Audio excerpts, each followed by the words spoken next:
సినీ నటుడు మోహన్ బాబుపై హత్యాయత్నం కేసు నమోదు చేశారు పహాడీ షరీఫ్ పోలీసులు. జర్నలిస్టుపై దాడి కేసులో బిఎన్ఎస్ యాక్ట్ 109 సెక్షన్ కింద కేసు నమోదైంది. లీగల్ ఒపీనియన్ తీసుకున్న పహాడీ షరీఫ్ పోలీసులు సెక్షన్ మార్చారు. మొదట 1181 సెక్షన్ కింద కేసు నమోదు చేశారు. ప్రస్తుతం ఈ సెక్షన్ మార్చి మరో కేసు నమోదు చేశారు. దాడి చేసిన మోహన్ బాబుపై చర్యలు తీసుకోవాలని మీడియా ప్రతినిధులు ఆందోళన బాటపట్టారు. దీంతో మోహన్ బాబుపై హత్యాయత్నం కేసు నమోదు చేసినట్టు తెలుస్తోంది.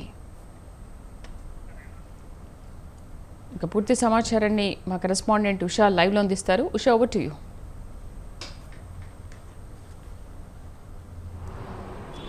శ్రీదేవి, మోహన్ బాబు ఇంట్లో జరిగినటువంటి వివాదానికి సంబంధించి జర్నలిస్టు మీద దాడి ఏదైతే జరిగిందో దాడికి సంబంధించి నిన్నటి వరకు కూడా 118 సబ్ క్లాస్ 1 సెక్షన్ కింద బిఎన్ఎస్ యాక్ట్ నమోదు చేసినటువంటి పహాడీ షరీఫ్ పోలీసులు ప్రస్తుతం అయితే ఏదైతే హత్యాయత్నం కింద 109 అయితే నమోదు చేశారు. ఏదైతే లీగల్ టీం సలహాల మేరకు మోహన్ బాబు మీద ఖచ్చితంగా కూడా హత్యాయత్నం మర్డర్ అటెంప్ట్కి సంబంధించినటువంటి సెక్షన్ నమోదు చేయాలి అన్న కోణంలో సూచనల మేరకు పహాడీ షరీఫ్ పోలీసులు ఏదైతే నిన్న విస్తృత స్థాయిలో మీడియా మీద జరిగినటువంటి దాడికి సంబంధించి దేశవ్యాప్తంగా కూడా చాలా మంది జర్నలిస్టులు కూడా దీని మీద ఉక్కుపాదం మోపారు. ఖచ్చితంగా మీడియా మీద జరిగినటువంటి ఈ దాడిని పూర్తిగా ఖండిస్తూ అనేక సంఘాలు, ప్రజా సంఘాలు, రాజకీయ ప్రతి ఒక్కరూ కూడా మద్దతు తెలిపారు. కాబట్టి దీనికి సంబంధించి పోలీసులు, పహాడీ షరీఫ్ పోలీసులు మోహన్ బాబు మీద పలు సెక్షన్ల కింద కేసు నమోదు చేయకపోవడానికి కారణం ఏంటి, మోహన్ బాబుని తప్పించడానికే ఈ ప్రయత్నాలు చేస్తున్నారనే అపవాదులు కూడా పహాడీ షరీఫ్ పోలీసుల మీద నమోదైంది. కాబట్టి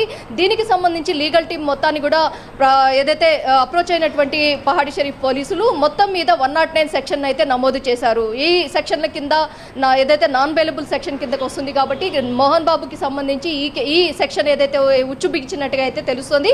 మరోవైపు చూసుకున్నట్టయితే మోహన్ బాబు వ్యక్తిగత మేనేజర్ అయినటువంటి కిరణ్ ఎవరైతే ఉన్నారో నిన్న సాయంత్రమే పహాడీ షరీఫ్ పోలీసులు అతన్ని కస్టడీ ఏదైతే అరెస్టు చేశారో, అరెస్టు చేసి పహాడీ షరీఫ్ పోలీస్ స్టేషన్లో అయితే ఉంచారు. మనం ప్రస్తుతం పహాడీ షరీఫ్ పోలీస్ స్టేషన్ దగ్గర ఉన్నాము. కిరణ్ ని మరి కాసేపట్లో రిమాండ్కి తరలించే అవకాశం కూడా ఉంది. మరోవైపు చూసుకున్నట్టయితే నిన్న సిపిలను కలిసినటువంటి అన్నదమ్ములు ఇద్దరు, మంచు మనోజ్, విష్ణు ఇద్దరు కూడా సిపిని కలిసిన అనంతరం శాంతి భద్రతలకు ఎలాంటి విఘాతం కలిగించను, ఖచ్చితంగా కూడా దీనికి సంబంధించి ఏదైతే బాండ్ పేపర్ కూడా రాసిచ్చినట్టుగా కూడా చూసుకోవచ్చు. శాంతి భద్రతలకు విఘాతం కలిగించినట్లయితే లక్ష జరిమానా విధించే అవకాశం ఉన్నట్లుగా కూడా సిపి సూచించారు. మరోవైపు నిన్న సాయంత్రమే మనోజ్ తన వ్యక్తిగత బౌన్సర్లు కావచ్చు, సిబ్బంది ఎవరెవరైతే ఉన్నారో వారందరినీ కూడా నిన్న సాయంత్రమే వారిని బయటికి పంపించడం కూడా చూసుకోవచ్చు. మరోవైపు చూసుకున్నట్టయితే మోహన్ బాబుకు ఈ నెల 24వ తేదీ వరకు కూడా పోలీసులు విచారణకు మినహాయింపు కూడా ఇచ్చారు. కాబట్టి మోహన్ బాబు ఈ నెల 24వ తేదీ వరకు కూడా ఏదైతే ఇప్పటికే కాంటినెంటల్ హాస్పిటల్లో ట్రీట్మెంట్లో ఉన్నారు. కాబట్టి 2 రోజుల అబ్జర్వేషన్లో భాగంగా మోహన్ బాబు కాంటినెంటల్ హాస్పిటల్లో ఉన్నారు. లంచ్ మోస్ట్ పిటిషన్ కూడా నిన్న మధ్యాహ్నం హైకోర్టులో వేసుకోవడం జరిగింది. కాబట్టి అతనికి 24వ తేదీ వరకు కూడా హైకోర్టు ఎలాంటి విచారణ మోహన్ బాబుని చేయకూడదు. అలాగే తన నివాసం జల్పల్లిలోని తన నివాసం ఏదైతే ఉందో అక్కడ కూడా పికెటింగ్ పోలీసులు ఎవరైతే ఉన్నారో మొత్తం కూడా పహారా కాస్తున్నారు. ఎవరీ 2 అవర్స్కు ప్రతి 2 గంటలకు ఒకసారి కూడా ఖచ్చితంగా పోలీసులు పర్యవేక్షించాలి. తన నివాసం దగ్గర ఎలాంటి అల్లర్లు జరగకుండా, శాంతి భద్రతలకు విఘాతం కలగకుండా చూసుకోవాలన్న కోణంలోనే హైకోర్టు స్పష్టమైన గైడ్ లైన్స్ అయితే ఇచ్చినట్టుగా అయితే తెలుస్తుంది. శ్రీదేవి, ప్రస్తుతం అయితే కిరణ్ ని మరి కాసేపట్లో రిమాండ్కి తరలించే అవకాశం ఉంటుంది. మోహన్ బాబు కూడా ఈరోజు మధ్యాహ్నం ఏదైతే ప్రెస్ మీట్ కూడా కండక్ట్ చేసే అవకాశం ఉన్నట్లుగా మనకు అందుతున్నటువంటి సమాచారం. మనోజ్ ఏదైతే తన షూటింగ్ భైరవం ఏదైతే ఉందో భైరవం షూటింగ్కి కూడా బయలుదేరినట్టుగా కూడా తెలుస్తోంది. మరి కాసేపట్లో ఈ సమాచారం, ఈ విషయం ఏదైతే మంచు ఫ్యామిలీలో తలెత్తినటువంటి వివాదం ఏదైతే ఉందో అది మొత్తము కూడా చాలా వరకు కూడా ప్రొసీడ్ అయిన లీగల్గా కమిషనర్ స్థాయి వ్యక్తి అలాగే హైకోర్టు ఈ 2 సూచనల మేరకు అయితే కొంత సద్దుమడిగినట్టుగానే తెలుస్తోంది. శ్రీదేవి, అయితే ఉషా, ఈ 118 సెక్షన్ కింద కేసు నమోదు చేసిన పోలీసులు ఈరోజు ఎఫ్ఐఆర్లో కొన్ని మార్పులు కూడా చేశారు. అంటే ఈ 109 సెక్షన్ కింద ఎఫ్ఐఆర్ నమోదు చేశారు బిఎన్ఎస్.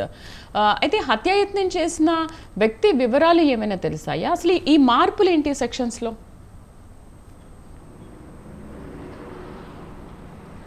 ఏదైతే జర్నలిస్ట్ మీద దాడి చేశాడో దాడి చేసిన అనంతరం కూడా కేవలం ఏదైతే జర్నలిస్ట్ ఇచ్చినటువంటి పహాడీ షరీఫ్ పోలీస్ స్టేషన్లో ఇచ్చినటువంటి కంప్లైంట్ మేరకు ఆ ఫిర్యాదులో మేరకు మాత్రమే పోలీసులు 108 సబ్ క్లాస్ 1 సెక్షన్ కింద బిఎన్ఎస్ యాక్ట్ కింద కేసు నమోదు చేసుకున్నారు. ఇది నామమాత్రపు కేసుగానే ఉంటుంది. ఎటువంటి ఏదైతే రియాక్షన్ కూడా అవతల వ్యక్తి ఎవరైతే దాడి చేసిన వ్యక్తి మీద తీసుకునే ఛాన్సెస్ ఉండవు మ్యాక్సిమం. అలాంటి సెక్షన్ని నమోదు చేసిన దానివల్ల కూడా నిన్న జర్నలిస్టు సంఘాలు కావచ్చు మీడియా మీద దాడిని ప్రతి ఒక్కరు కూడా ప్రతిఘటించారు. ఖచ్చితంగా మోహన్ బాబు మీద చర్యలు తీసుకోవాలి, కఠిన చర్యలు తీసుకోవాలి, బేషరతుగా మోహన్ బాబు క్షమాపణ చెప్పాలి అన్న కోణంలోనే ప్రతి ఒక్కరు కూడా ఏదైతే తెలుగు రాష్ట్రాలు కావచ్చు దేశవ్యాప్తంగా కావచ్చు ప్రతి ఒక్కరు కూడా దీన్ని ఖండించారు. ఈ నేపథ్యంలో ఏదైతే వ్యతిరేకత వస్తున్న నేపథ్యంలో పహాడీ షరీఫ్ పోలీసులు లీగల్ టీమ్ ని ప్రొసీడ్ అయ్యారు. ఏదైతే న్యాయ నిపుణుల సలహా తీసుకున్న అనంతరం 109 సెక్షన్ ఏదైతే వ్యక్తి మీద హత్యా యత్నం చేశారు, ఏదైతే హత్య యత్నం చేసిన ప్రయత్నం చేశారు కాబట్టి దాన్ని 109గా కుదించి సెక్షన్ అయితే మార్చినట్టుగా అయితే మనం చూసుకోవచ్చు. Sridevi. Right Usha, thank you.